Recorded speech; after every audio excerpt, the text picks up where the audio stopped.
Shalom, saudaraku yang dikasihi oleh Tuhan Yesus Kristus. Saya akan membacakan dari Efesus pasal 3 ayat 8 yang berkata demikian.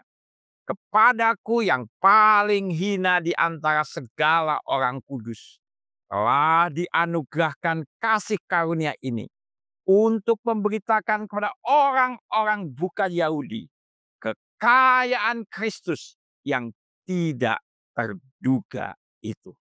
Saudaraku yang dikasihi Tuhan, ini adalah pengakuan jujur dari Rasul Paulus. Karena dia merasa sebagai rasul yang paling hina. Karena dulunya dia adalah penganiaya jemaat yang melawan Tuhan Yesus.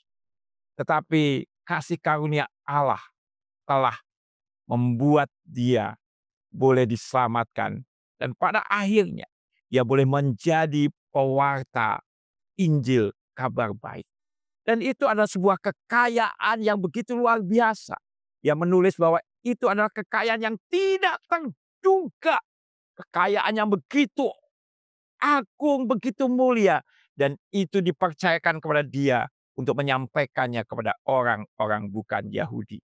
Sebagai gambaran dari kekayaan yang tidak terduga itu, Rasul Paulus menulis dalam Efesus 3 ayat 18-19 yang berkata, "Aku berdoa supaya kamu bersama-sama dengan segala orang kudus dapat memahami betapa lebarnya dan panjangnya dan tingginya dan dalamnya kasih Kristus, dan dapat mengenal kasih itu sekalipun ia melampaui segala pengetahuan.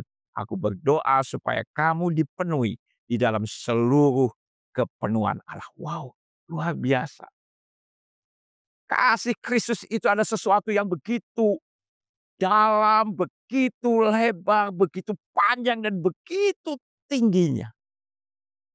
Dan itulah yang bagi Rasul Paulus kekayaan yang tidak terduga itu yang boleh dia beritakan. Dan bagi kita sebagai orang-orang yang percaya, ketahuilah bahwa kasih Allah itu begitu kasih yang luar biasa. Kita hidup dalam kasih karunia yang ajaib. Oleh karena itu, teruslah setia sampai kepada akhirnya. Masalah boleh datang, penderitaan boleh datang, tetapi kita akan terus setia sampai pada langkah terakhir.